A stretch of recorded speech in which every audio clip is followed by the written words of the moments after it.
இந்த தேர்தலில் நான் போட்டியிடுவதாக இல்லை, என் கட்சியும் எப்படித்தான். ஆனால் இந்த கூட்டணிக்கு எங்களுடைய எல்லா ஒத்துழைப்பும் இருக்கும்.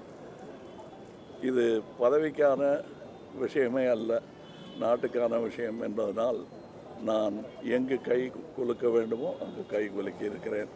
இப்பொழுது நாங்கள் ஒப்பமிட்டிருக்கும் எங்கள் அறிக்கையை இவர்கள் மாண்புமிகு முதல்வரும் என்னுடைய கையெழுத்தும் இருக்கும். இந்த அறிக்கை நீங்கள் வேணா படித்து காட்டீங்க.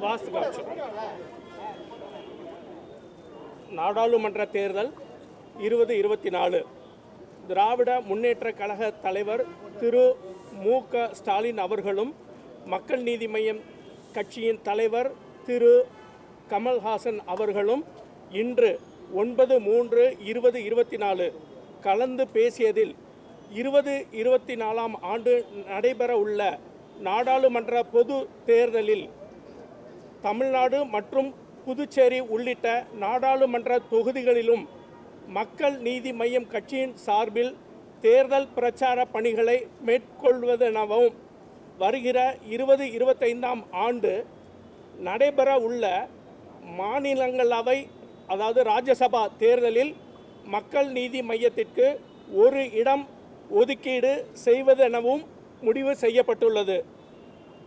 மக்கள் நீதி மய்யம் தலைவர் ஐயா கையெழுத்து போட்டிருக்காங்க, சிஎம் ஐயா கையெழுத்து போட்டிருக்கிறாங்க.